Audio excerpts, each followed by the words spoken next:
Najua hii maneno ya kusema ukweli ni mambo ya maana sana. That is the truth. We are struggling. 2 months ago, we even had challenges to release our salaries on time because the president has decided, and rightly so, that it is stupid to borrow money to pay salaries because it is not sustainable. So we have to pay our salaries. We have to fund our current budget from our own revenue. So what the government has done is to come up with a mechanism to make it very efficient on how to collect revenue, how to deal with tax evaders, and to make sure that Kenyans pay tax so that we can fund our recurrent expenditure. If we have to borrow any money for whatever reason, it must be for sustainable development projects. But for recurrent expenditure, salaries and other things like transport, it does not make economic sense to borrow money from other countries or locally. That is why we have had this challenge of release of money for capitation, because we have to collect this money from the people of Kenya. So we want to ask you to bear with us, but I'll seek an intervention later this evening with our CS so that our institutions are able to progress without too much difficulties. As you may recall, in the Kenya Kwanza Manifesto, the government committed to construct technical and vocational colleges in the remaining 52 constituencies. To this end, I am glad to note that the government has made available a budget of 1.05 billion in the 2023/2024 financial year to construct the first 15 TTIs. Further, I'm glad to note that Nyeri County already has TVET institutions in all the 6 constituencies and 28 vocational training centers, or the village polytechnics as originally known, under the management of the county government. This is an enormous resource for the youth of this country.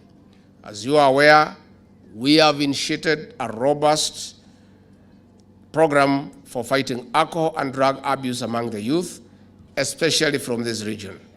I wish to call upon all leaders, from the grassroots to the national level, to mop up all economically disengaged youth in your localities and have them admitted to these TVET facilities so that they can acquire employable skills. This will ensure the youth do not spend time abusing alcohol and drugs. Mimi niseme ya kwamba au maneno ya TVET is a way to go for the technological development of our country. Imparting technical skills to our young people is the right intervention towards our technological development. These young men and women who have graduated today will be very, very useful in our agenda of affordable housing. You are aware, among the 5 pillars of the Kenya Kwanza plan under President William Ruto is affordable housing. There is a debate going on when we are asking people to contribute some little money towards the House Development Fund.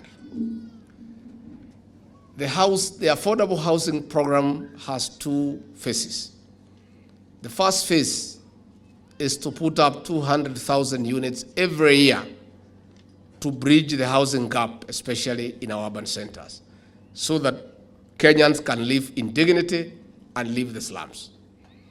But in this matter, affordable housing, the elephant in the room, the real thing is not the houses per se. It is the job opportunities that the housing program will create for our young people, especially the graduates from our TVET institutions.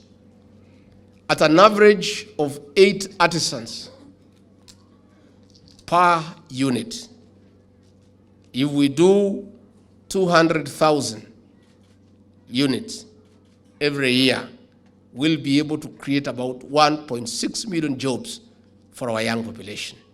And that is why we want to ask all Kenyans, wherever they are, to find it important and necessary to contribute to the housing fund, which is not a tax but a saving, to create employment for our young people. So I want to assure the graduates here today that as we continue to implement the affordable housing program, the picture ahead for you is rosy. You will get opportunities to get involved.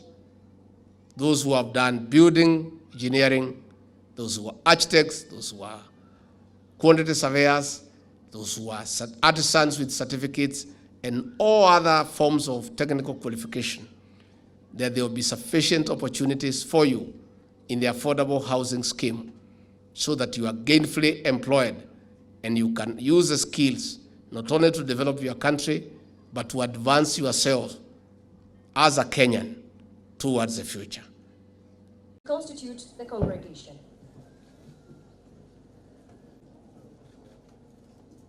In the exercise upon me by the TVET Act, graduation of Mukulweni Technical Training in Deputy Governor, the Principal Secretary, State Department of Vocational and Technical Training. All senators present, teachers off with the entertainment session where we are going to Karibuni Sana Momboko Dance Group.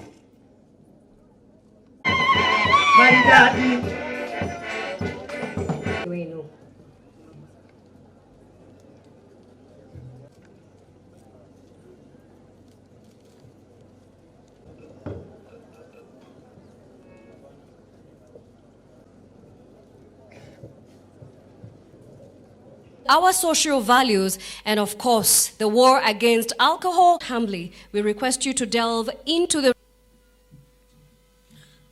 senators, members of parliament from the national government,